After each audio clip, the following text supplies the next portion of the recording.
Hello guys, welcome back to the channel. My name is Annabelle if you're new here, and if you've always been there, welcome back. I really appreciate the support and I see the love. Thank you very much for tuning in.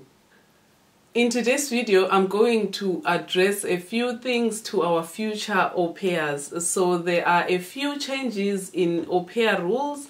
I wouldn't say new laws per se, they are not really new laws, but there have been changes that happens in the last years in terms of what au pairs can do or not do. So I'm going to share that with you guys. But before we start this video, if you haven't subscribed to my channel, please do that. Hit that subscribe button and that notification bell so that you can be notified every time I'm posting something. I would really appreciate your support. I would really appreciate your support. Let me feel your love again, 'cause I've been running round in circles screaming out your name. Take me to a different place.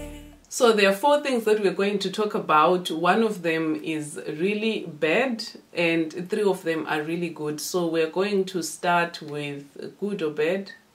What do you think, Shat? Good or bad? Good or bad? Good.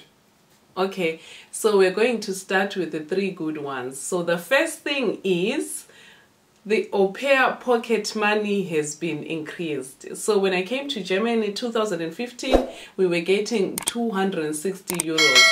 But I think since last year, because I checked it recently when I wanted to make this video, I realized that it has been increased to 280 euros. So the future au pairs are going to be getting 20 euros more. I mean, you cannot pick up 20 euros on the streets. So it's definitely something. So the au pair pocket money has been increased. That's one thing that changed. Although it still depends on families. Some families will still give you more if you're working more hours, depending on what you have or what you talk about with your family, with your host family. But the official au pair pocket money has been increased from 260 euros to 280 euros. I guess that's good news. I guess that's what each and every future au pair would want to hear. The second thing that we're going to talk about is, of course, the issue of how long can you stay as an au pair before you go to your social year or before you move on to your social year. So when I came here, like I said, in 2015, it was a must that your au pair should be 1 year, because when you wanted to do your Ausbildung, you were supposed to show that, or your apprenticeship, I'm sorry. So when you wanted to do your apprenticeship, you were supposed to show that you did 1 year of your au pair before you get a place. So you were supposed to do 1 year au pair and 1 year social year, so that you have 2 years of experience before you get your place for apprenticeship. So I think as of last year or last year but one, I'm not sure, but I asked a few au pairs who came last year and last year but one, and they told me that it's actually allowed, or they just did it. They were staying 3 months or 6 months or 8 months, depending. So especially when you have unluck with the host family, if the host family is not treating you well and after 3 months you realize it's not working, actually it's now allowed after 3 months to move on to your social year. So you don't really have to do 1 year.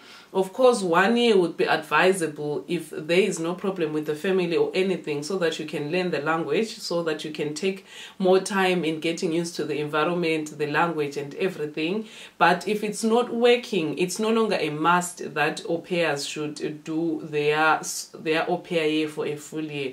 So au pairs are only doing 3 months, 6 months, 8 months. So the au pairs that I asked, actually the first one did for 3 months and they are going for their Ausbildung now, and they actually got a place with the 3 months that they did in their au pair. So you no longer need to show that you did 1 year your au pair and 1 year your social year. You can actually do 3 months au pair, 1 year social year, or 1 year 6 months social year, and then go to your apprenticeship.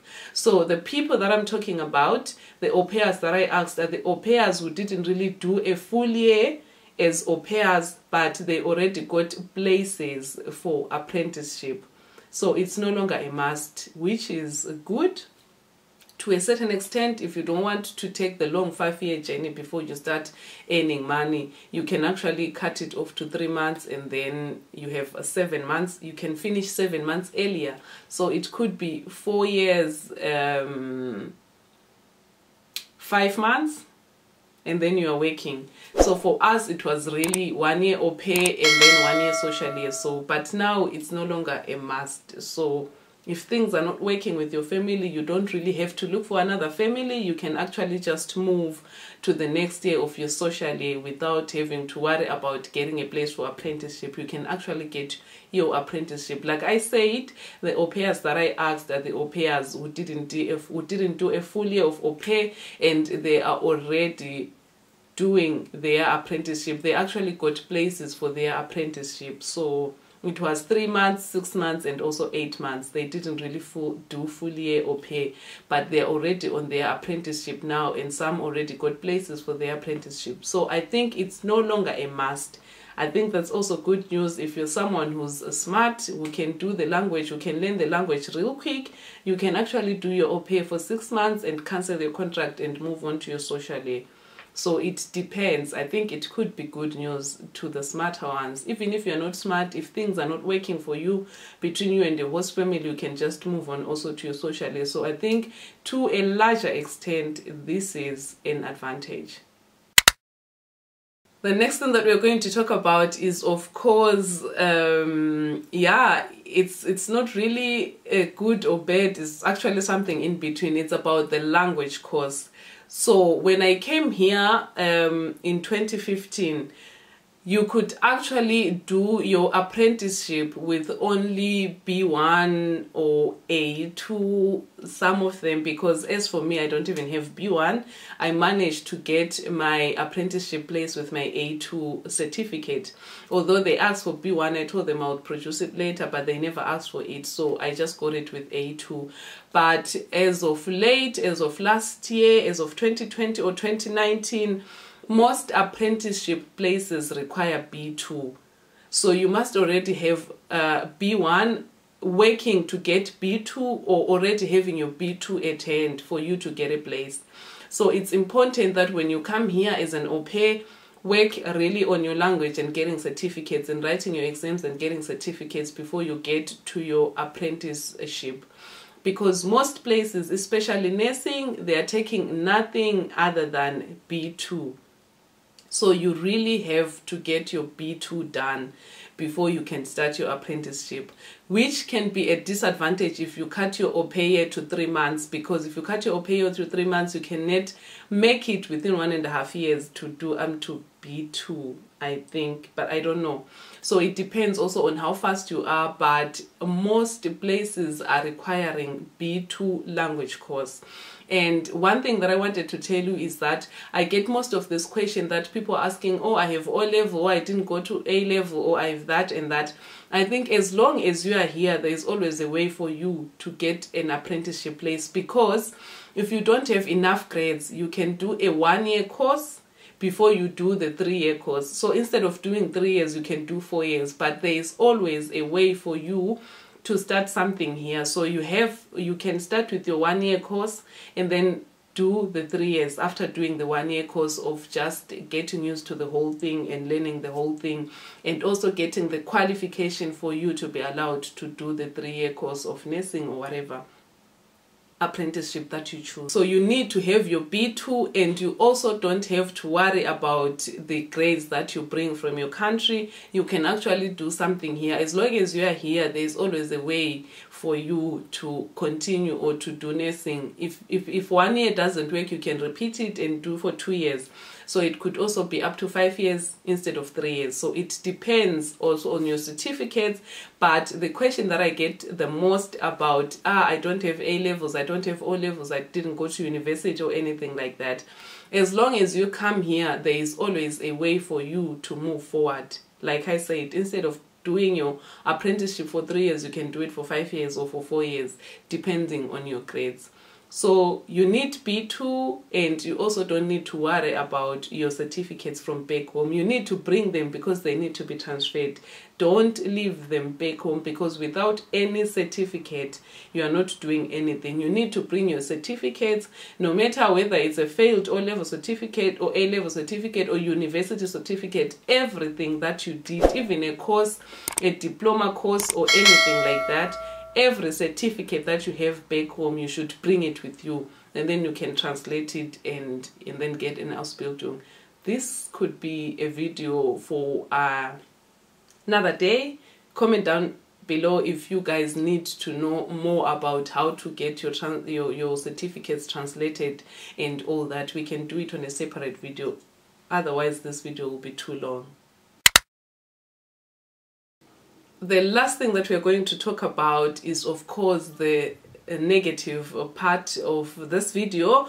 It's only one point, and the point is at the moment, because of the pandemic, no au pairs are allowed to come to Germany. I talked to one of the host families who usually have au pairs coming and doesn't have an au pair at the moment, and he said no agent is working on bringing in au pairs this side because of the pandemic, because of all the rules and regulations of the pandemic. No au pairs are coming. At least no au pairs didn't make it. I think in 2020, even the agencies back home that I was talking to, they were telling us that everything is put on hold, because even the embassies that are giving out visas were not opened or were not giving out any visas for au pairs to come. So that's one thing that has stopped everything, the pandemic. But I'm sure after the pandemic, all things will get back to normal. So at the moment, no au pairs are coming to Germany. And I don't know about the new rules. When the pandemic is over, maybe there are going to be new rules or not. But at the moment, no au pair is coming. Also, not because Germany closed down, but also because the respective countries, the embassies in the respective countries in Africa are closed. They were not issuing out visas, so everything is just on stop at the moment. But when I was reading on the internet, when I wanted to find out info for this video, I also find out that the German host families were signing up a petition so that au pairs can be allowed to come. So I don't know, because I think it was written that a lot of families depend on au pairs in Germany, because otherwise they won't be, the mothers won't be working, and you know, life is difficult. A mother and a father have to go to work for them to afford the life here in Germany. So it's taking a huge strain, especially if the parents are also working from home and the kindergartens are closed and kids are home and schools are closed. I think if there would be an au pair, things would be better, because the parents won't have time to be looking after kids and cooking and cleaning and taking them for walks and also working at home. So this is why there was the reason for signing a petition. So they were asking anyone who's a host family who thinks au pairs should come to sign this petition, and they could submit it to the government to ask at least that au pairs would be allowed to come. So I don't know how that is going to go. I saw the petition, and when you enter into that website, actually you can, there is this thing that they ask you, can you sign this petition because au pair family, and then they explain why the au pairs should come to Germany.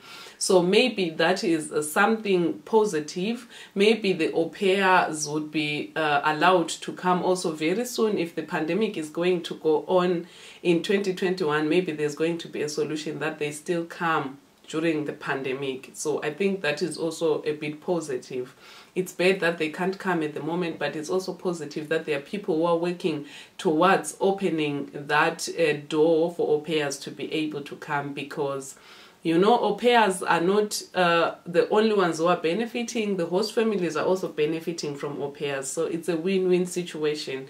So I hope that works, that at some point this door would be open and au pairs could start coming. So if you're a host family watching this and you wish for an au pair to come, you could go online and sign that petition so that that door could be open.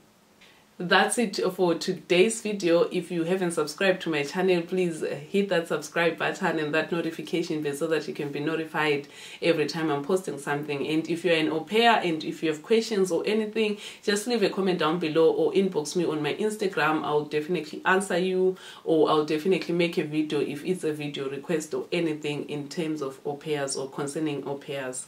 I'll see you guys on my next video. Bye.